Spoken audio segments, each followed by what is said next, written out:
Dear all, welcome to this webinar, NephroTube webinar. It's my pleasure to introduce my dear friend, Dr. Sibel from Turkey, Nephrology Department, Kocaeli University. She has interest in autosomal polycystic kidney disease, also in PD, in cardiorenal syndrome, and also in pregnancy. She will present today part 1 lecture about proteinuria in pregnancy, general approach and evaluation. Please, Sibel, you can start. Thank you very much, Mohammed. Good afternoon from Turkey. I'm going to talk about today proteinuria in pregnancy and general approach and the evaluation. I have no conflict of interest, and the headlines of my talk will be definition of proteinuria in pregnancy, the evaluation, proteinuria and preeclampsia, and new definitions in proteinuria in pregnancy. As we all know, proteinuria in pregnancy is one of the most common analyses done in pregnancy, and proteinuria is caused by elevated plasma protein concentration, increased glomerular permeability, decreased tubular protein reabsorption, or renal hemodynamic alterations in pregnancy. The filtration barrier of kidney is very important in the production of proteinuria, and it consists of glomerular epithelium, basement membrane, and slit diaphragms. Slit diaphragms are very important, and they are formed by the food process of the podocytes, which are important injurious sites of preeclampsia and eclampsia. The food processes are important for the integrity of membrane and affect protein filtration rate. And the intact glomerular filtration barrier is usually impermeable to large proteins, but with excessive permeability of glomerular barrier or impaired the absorption of protein in the proximal tubule, the proteinuria can be seen, and it's an important pathophysiological cause of proteinuria. And the amount of plasma protein entering proximal tubule through the glomerulus depends on glomerular plasma flow and concentration and the filtration rate of each protein. The filtration rate depends on molecular weight, shape, and electrical charge of each protein. And what are the renal adaptations in pregnancy which can affect proteinuria? As we all know, the urine protein level in pregnancy can double, and there is an increase in renal plasma flow up to 75%, and 50% increase in glomerular filtration rate seen from 5 to 7 weeks of gestation, and glomerular filtration rate remains above 50% above the normal levels throughout the pregnancy. And the creatinine clearance can moderately increase even up to 150 milliliters per minute. So these renal adaptation can cause proteinuria in pregnancy, and how? As we all know, hypervolemia and hemodilation, lowering protein concentration and oncogenic pressure, and with the increase in renal blood flow, which all cause glomerular filtration increase, can cause proteinuria in pregnancy. But the increase in proteinuria occurs in the second half of pregnancy, which doesn't correspond to the timing of peak in increase in glomerular filtration. So, what is another important cause of proteinuria in pregnancy? There can be alterations in tubular reabsorption capacity, and these can cause all proteinuria during pregnancy. These are the normal levels of albumin and protein excretion throughout the normal pregnancy. And as we say, there should be other causes of pathophysiological causes of proteinuria during pregnancy, and one of those are really well understood with the preeclamptic cases. It is glomerular capillary endotheliosis. This is the first theory, which consists of glomerular changes and increase in permeability to proteins, high molecular weight proteins, especially albumin and others. And the endothelial vacuolization causes hypertrophy of cytoplasmic organelles, solidified bloodless enlarged glomeruli, swelling of endothelial cells, and narrow capillary lumens all cause preeclampsia and proteinuria in preeclamptic patients and in some gestations, as we all see here in the pathologic findings of preeclampsia cases. And in the production and in the formation of preeclampsia, there are some important pathophysiological stages, which consist of placental circulation and also maternal circulation. In the first, placental circulation is affected, and there is an affected defect in normal placentation, and with the systemic endothelial dysfunction, the abnormal placentation causes placental ischemia and preeclampsia. And the other important factor which is seen in maternal circulation, consisted of increased anti-angiogenic factors and decrease in angiogenetic growth factors, with the peripheral vasoconstriction and a release of inflammatory cytokines, which affects maternal circulation and cause preeclampsia and endothelial damage and proteinuria in preeclampsia. These studies clearly showed us that normal function of the podocyte and slit diaphragm depends on the physiological concentration of circulating factors. What are those circulating factors? These are vascular endothelial growth factor and its antagonist, the soluble receptor FMS, like tyrosine kinase 1. And podocytes usually produce normally vascular endothelial growth factors, and its receptors are found in endothelial cell and podocytes. When there is a defect in this production and the amount of vascular endothelial growth factor, there is an angiogenetic imbalance in preeclampsia, and this causes podocyte and endothelial damage in the glomerular filtration barrier and causes proteinuria. In the studies which are done in mice and animals, it is clearly seen that the pregnants with preeclampsia have increased serum concentration of FMS-like soluble tyrosine-like proteins and reduced concentration of free vascular endothelial growth factors, and levels are really decreased. For example, in a study with podocyte-specific vascular endothelial growth factor knockout mice, it is seen that glomerular endothelial cell swelling is seen, and the podocyte food process effacement is clearly shown.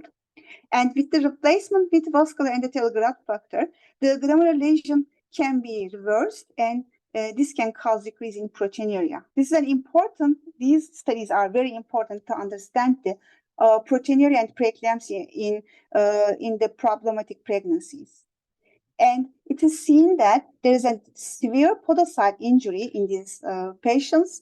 And in this study, it is well shown that when we look at the podocyte injury between normal pregnants and the preeclamptic ones, the number of urinary podocytes in the preeclampsia significantly increased, and it showed the podocyturia in these patients. So, what is the pathological proteinuria in pregnancy? How can we define this?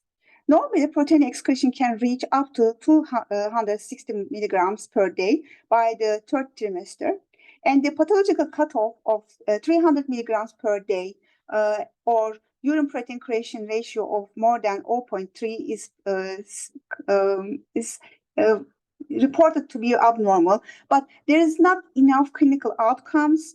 These are mostly based on the expert opinions and small studies. So the current diagnosis threshold criteria should be revised and readdressed in future studies, since it can change from pregnancy to pregnancy, especially in twin pregnancies. It is shown that twin pregnancies have different normal thresholds because they have greater protein excretion during pregnancy when compared with the single-term pregnancies.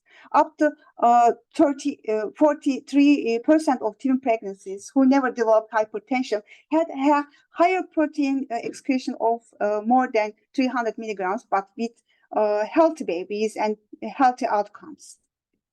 So, for whom we need the evaluation of proteinuria, it is very important.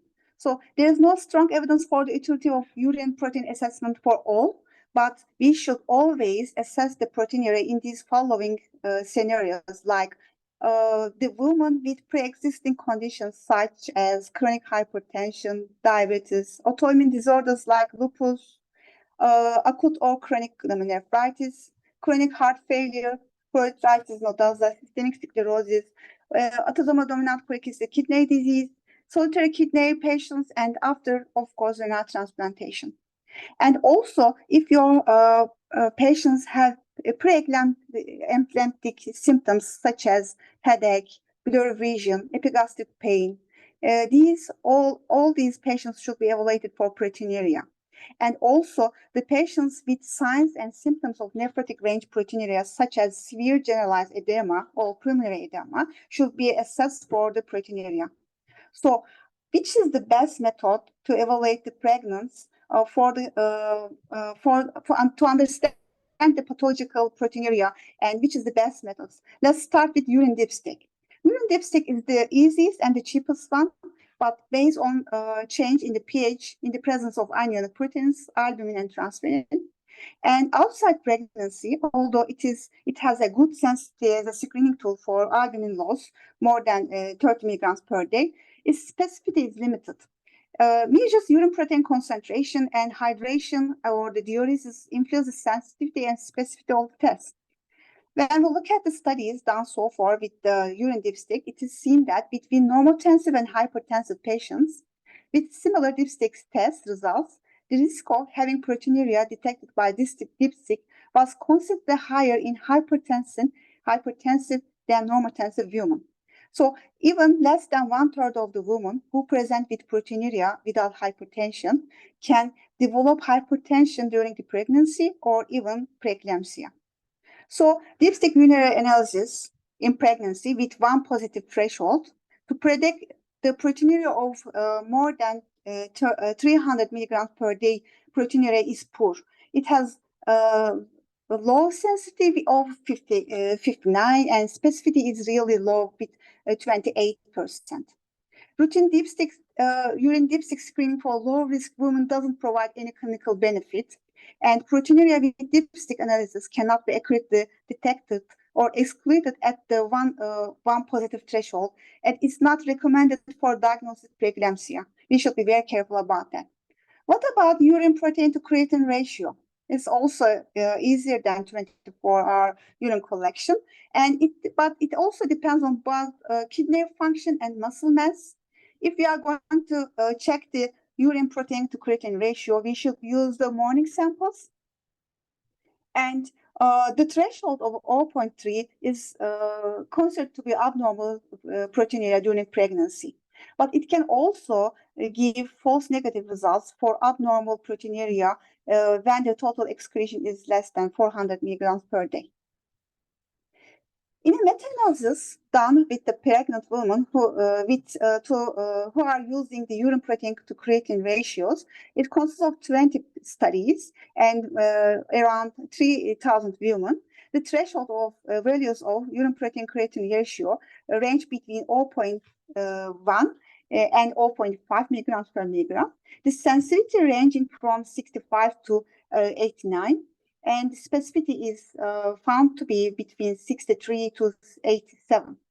So the spot urine protein creatine ratio can rule out tests for proteinuria of 300 milligrams per day among otherwise healthy women with gestational hypertension with or without proteinuria on dipstick.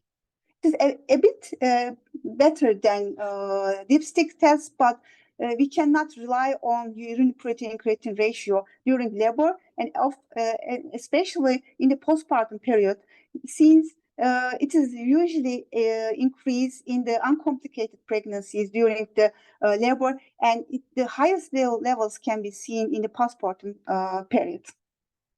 And what about 24-hour urine collection to detect the proteinuria in pregnancy? Yes, it is the gold standard, but it should be reversed for nephrotic syndrome confirmation only and for thromboprophylaxis determination, since it's not a practical way.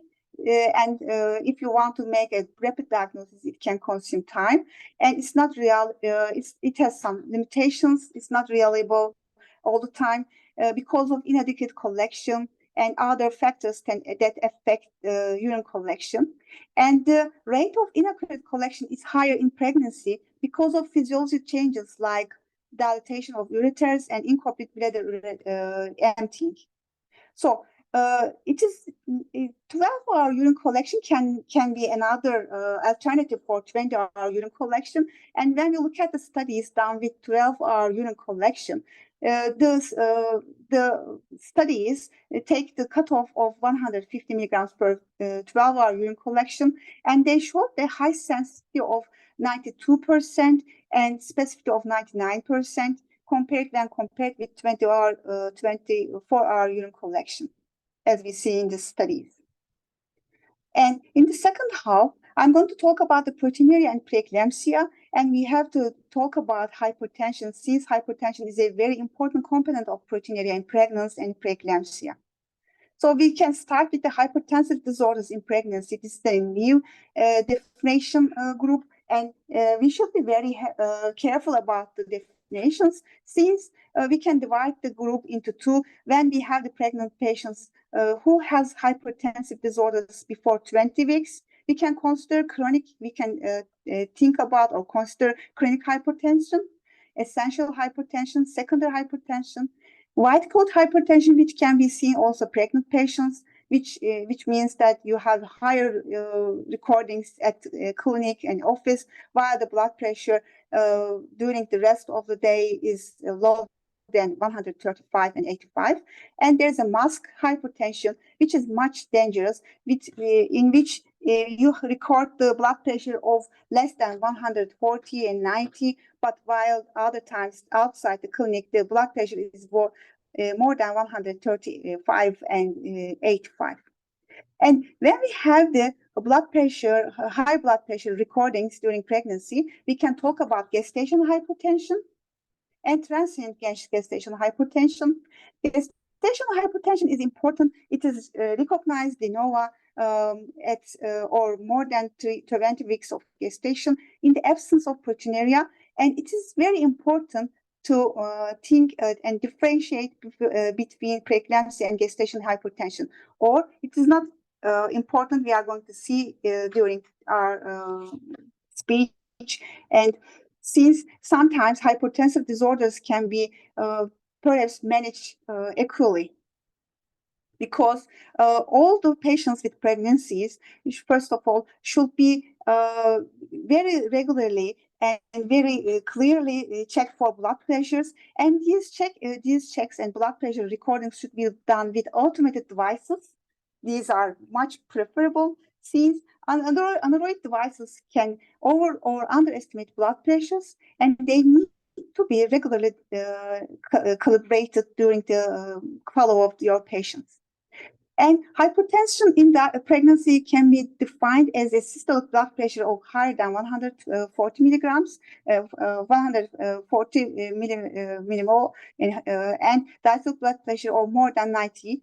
And if we are considering severe hypertension in pregnancy, the blood pressure, systolic blood pressure, should be higher than 160, and the diastolic blood pressure should be higher than 110.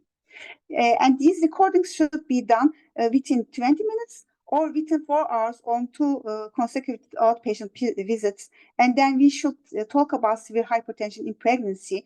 Although American Society of Hypertension Council didn't consider the pregnancy for stage 1 and stage 2 pregnancies, and they should be adapted for pregnancies also, since we can have higher blood pressure recordings. And according to the last working groups, for the diagnosis of preeclampsia, proteinuria is not mandatory anymore. The blood pressure recordings should be higher than 140 and 90 after 20 weeks of gestation, and it should be done on 2 occasions and at least 4 hours apart. And if you don't have the proteinuria, in the absence of proteinuria, hematological end effects like thrombocytopenia, renal insufficiency, and organ damage like impaired liver function, neurologic symptoms should be found to say preeclampsia and to diagnose preeclampsia cases.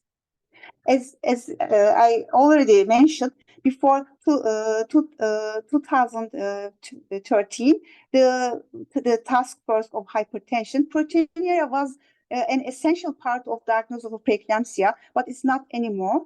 And if we are considering severe preeclampsia, any of the following should be with us, like the very severe hypertension of the blood recordings of over than 160 and 110.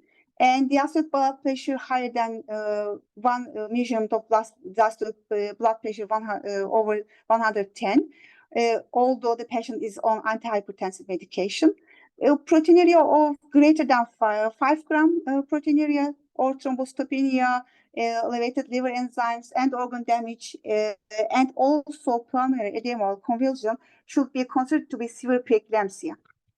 So, it is seen that the woman with severe gestational hypertension had worse outcomes and higher rates of preterm deliveries, spontaneous deliveries, and small for gestational age neonatals and babies, when compared with normotensive and mild gestational hypertension. In contrast, no differences in perinatal outcomes between normotensive or mild gestational hypertension or mild preeclampsia groups is seen. So we can say that women with severe gestational hypertension had more adverse perinatal outcomes than women with mild gestational hypertension or preeclampsia. So why is it so important? It is important because the proteinuria is still considered to be a very important part of in the follow-up preeclamptic patients. And for the gestational hypertension, preeclamptic patients or severe gestational hypertension, the outcomes for both for maternal outcomes and neonatal outcomes is changing. So how should we use proteinuria in predicting the outcomes? It is seen in this study, it is clearly seen that it's almost 400,000 pregnant women in America were screened for the risk of chronic kidney disease when they have pregnancy hypertension or hypertensive disorders during pregnancy. It is seen that these patients have a higher risk of chronic kidney disease, hypertension, and cardiac mortality than compared with healthy pregnancies. And these patients are mostly Black and live in rural areas, have lower income and healthcare access. So, shall we differentiate gestational hypertension with preeclampsia? And first of all, let's look at the definition again. Gestational hypertension affects 6% or 5% of pregnancies, and the blood pressure should be higher than 140 and 90 in diastolic. But there is no evidence of preeclampsia, and it should be seen after 20 weeks of gestation.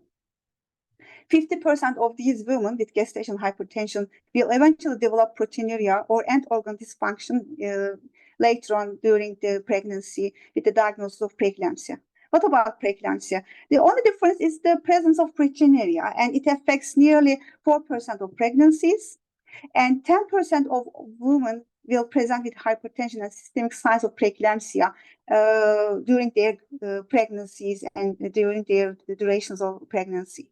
So, are they two different entities or the same disease with different presentation? According to the studies done so far, the differences on maternal and neonatal outcomes can be seen that when the patients have higher proteinuria higher than 500 milligrams per day proteinuria, they had worse pregnancy outcomes when compared with lesser proteinurias, like early delivery, higher risk of cesarean delivery, and magnesium sulfate usage.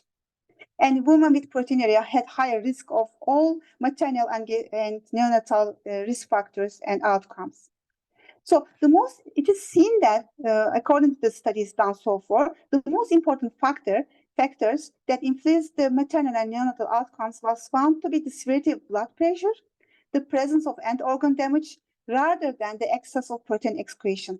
This means that the only difference is between these entities and definitions. When we have the gestational hypertension, we should only follow the patient with once weekly proteinuria assessment, but it's not routinely done for preeclampsia, since when you have the high proteinuria levels and when you have the preeclampsia, there is no need to follow the numerical number of proteinuria during preeclampsia. And for the follow-up of those patients for gestational hypertension or preeclampsia, for both of them, we must do routine maternal and fetal evaluation, and we should be always following the signs and symptoms of preeclampsia, like higher blood pressure, severe hypertensive crisis in pregnancy with thrombocytopenia, impaired or increased liver function tests, renal insufficiency, pulmonary edema, new onset headache, or visual disturbances.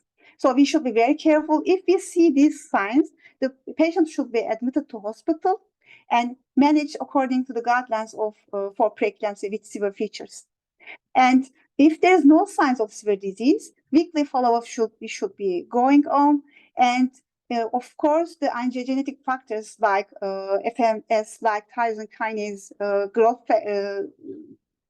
serum levels to placental growth factor levels should be within the normal levels for the gestational age. This is the diagram that I should try to summary a few minutes ago in the slides. So, in the follow-up of the gestational hypertension or preeclampsia, how often shall we evaluate proteinuria? Is close follow-up always helping? Is this beneficial for maternal or neonatal outcomes? With the studies, we can say that in the multicenter prospective studies done so far, it is seen that in the preeclamptic pregnancies, the patients are grouped into 3 groups according to their protein levels with 12 and 24-hour urine collections. The first group with the non-protein preeclampsia, mild proteinuria, and massive proteinuria, they are grouped. And then when you look at the outcomes, it is interesting that the adverse maternal and neonatal outcomes are recorded, and adverse maternal outcomes were not increased in women with preeclampsia with massive proteinuria when compared with those with mild or non-proteinuria preeclampsia. So, but it is very interesting that preterm delivery before 34 weeks gestation is seen mostly in more than 80% of the cases, which was almost twice as high as the mild proteinuria preeclampsia group and almost 4 times higher than non-proteinuria group. And with early gestational age delivery, the outcomes for the babies is not so good. And early delivery caused by heavy proteinuria may reduce maternal complications. Yes, it's the truth. But leading to underestimation of predictive value of the test, or increased perinatal morbidity owing to the prematurity, leading to overestimation of its content. So the amount of proteinuria could have an association with the outcome rather than the predictive outcome. But it is morely causing early delivery, but no effects on maternal complications. So can we say, according to the studies up to now, can we say there is no need to repeat measuring of protein excretion for women with the diagnosis of preeclampsia? According to my own experience, I can say yes, because there is no need to follow the protein level in numeric numbers as far as the baby is in good health and physiologically progressing well. So it is much more important for the outcomes of the babies. So it's not always the necessary. It's not an obligation for the preeclamptic patients to follow when you have the preeclampsia diagnosis. So for the patients who are diagnosed with preeclampsia, the numeric number of proteinuria is not becoming an important issue. So after if you are able to follow the patient very closely and the baby very closely. And we have, beside this, we have some patients with isolated gestational proteinuria and no sign of hypertension, no sign of preeclampsia. This definition can be said that it's the new onset proteinuria after 20 weeks of gestation with normal blood pressure, no other symptoms or signs of preeclampsia. And current diagnosis criteria, not diagnosing these patients as having preeclampsia until they exhibit hypertension, and it is a retrospective diagnosis more than a prospective one. For the cases who have isolated gestational proteinuria, there are some studies which, for example, in this prospective study, consists of 12,000 low-risk women. They exclude the patients with hypertension, diabetes, or preeclampsia who had at least one proteinuria measurement during pregnancy, found single episodes of isolated gestational proteinuria with dipstick accumulation of 1 positive in only 70.7% of women, and only 2% of these proteinuria on one more than one equation. This patient population is really high. In another study, in observational study of nearly 1,000 women with single pregnancies, with singleton pregnancies, who had at least noted isolated gestational proteinuria, only 30% of them progressed to preeclampsia. But for these patients who has isolated gestational proteinuria, regular follow-up blood pressures during pregnancy, especially in women with risk factors for preeclampsia such as advanced maternal age, nulliparity, obesity, and teen pregnancy is recommended, and we should be always following these patients very closely. What about the patients who has proteinuria in pre-existing kidney diseases like CKD patients, glomerulonephritis, and patients who have high risk? Preeclampsia can occur in up to 40% of those pregnancies who have CKD diagnosis before. And women with CKD have increasing proteinuria or blood pressure during pregnancy. And the main challenge is to decide whether they have worsening because of preeclampsia or whether it is a worsening of their basic renal dysfunction. So it is very important. And right now, we don't have enough regular diagnostic criteria for these cases. And it should be worked in future studies, perhaps, or defined in future studies, since CKD patients will have higher baseline blood pressures, proteinuria, and creatinine above the diagnostic threshold of preeclampsia. So women with diabetic, for example, likewise in diabetic nephropathy, women with diabetic nephropathy, it is shown that they have 2 to 5-fold increase in during their third trimester when compared with other pregnancies, and when compared with the first trimester values, they have 2 to 5-fold increase in risk of preeclampsia. And these patients preeclampsia can develop in these patients in up to 40% to 70%, and they have higher risk of preeclampsia when compared with other patients, since they have before pregnancy and early pregnancy proteinuria. And with the patients who has chronic hypertension, proteinuria is also another important issue.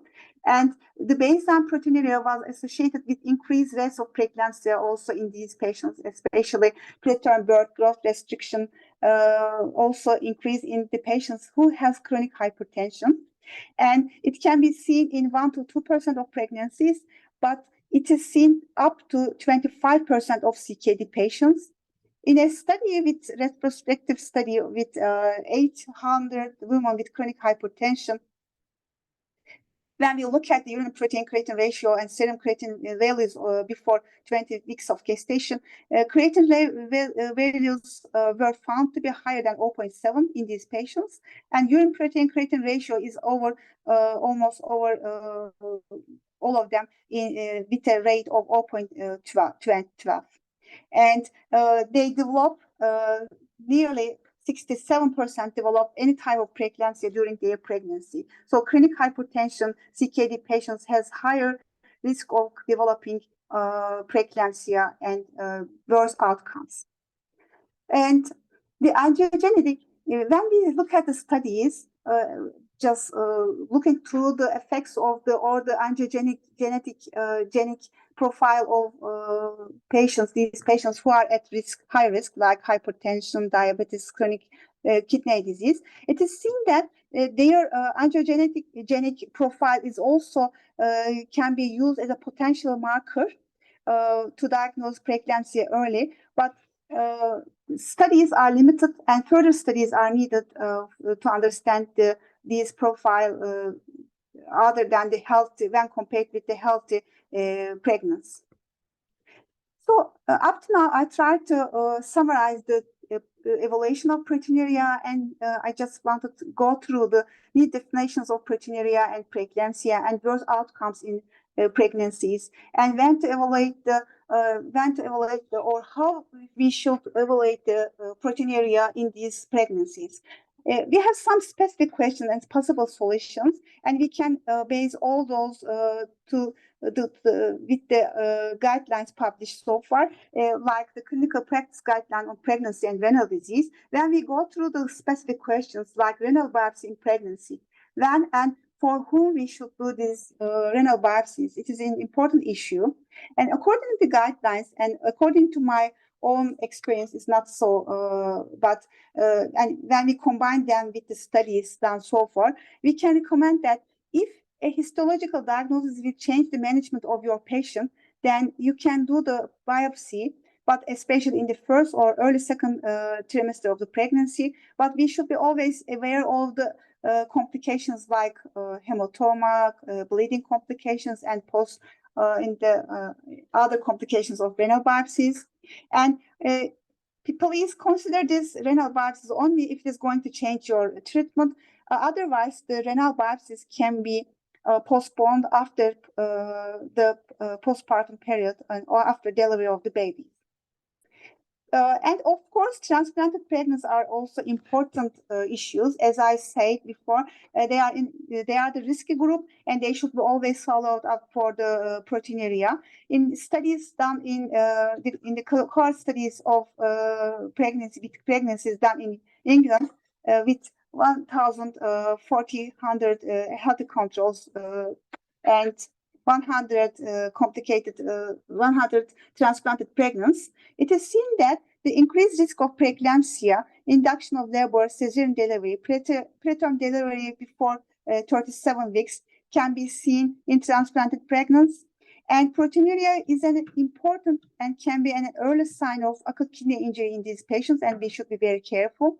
And according to European best practical guidelines, it is recommended that we should wait for 2 years at least, but in America it's almost with healthy and stable graft function, it is advised to wait at least 1 year. And vitamin D deficiency in pregnancies is found to be related with proteinuria and risky babies, and also in CKD patients it's an important issue. And the vitamin D deficiency is estimated to affect up to 65% of pregnant women. So it is associated with increased incidence of preeclampsia and gestational diabetes and hypertension.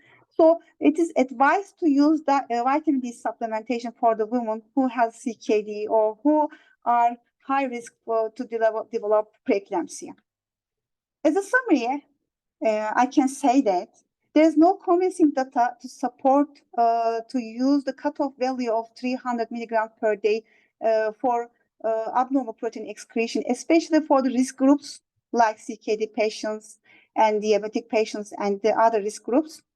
There is no need to differentiate preeclampsia with isolated hypertension in pregnancy, but we should be very careful about for the development of proteinuria for the isolated hypertension in pregnancy. And for the preeclamptic cases, there is no need to further follow-up of proteinuria in numerics in case of preeclampsia, since it doesn't change the maternal outcomes. It is affecting sometimes worse with the neonatal outcomes. And further cutoff values or guidelines are needed for the chronic hypertension, diabetic, and CKD patients. The quantification of 24-hour urine collection or even 12-hour urine collection can be used, which is very practical. And you can use also protein-creatine ratio in patients.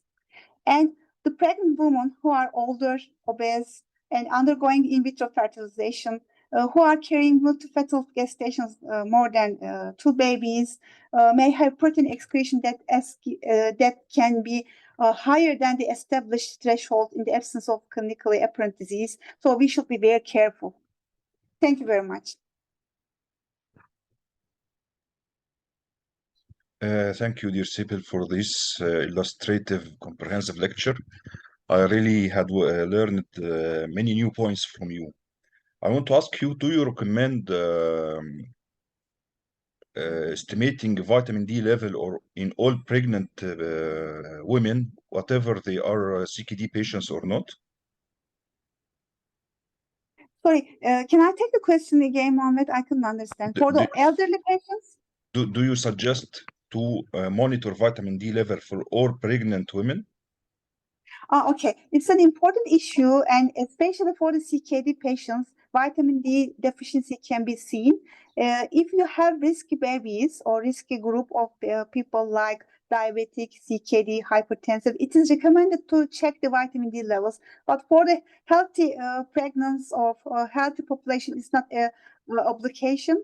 But usually, right now, as far as I see, the gynecologists are always advising to take vitamin D tablets for those patients also. Okay. Regarding Especially biopsy, for okay, patients, it's so important. okay. Regarding the biopsy in pregnant women, how it goes in standing position or how the procedure itself can be done? The position of the renal biopsy during the Yes. procedure is Yeah. Uh, we actually do the biopsy in the first pregnancy weeks and before the second trimester. So most of the ladies can lie down or they can just the biopsy can be done in the best position they can lie down Okay. at the ultrasonography. But usually it's not recommended if the treatment regimen will going to change. Will be changed, we can advise for renal biopsy during the pregnancy, especially in the early weeks of gestation. So it's not going to be a challenge for the ladies to lie down during the biopsy. And especially we have a limitation in the use of immunosuppressives with pregnancies. So we have a Yes. little number of immunosuppressives that the biopsy can change our decision. Okay, Yeah. so the level of proteinuria, the outcome of pregnancy can be affected by the level of proteinuria or not.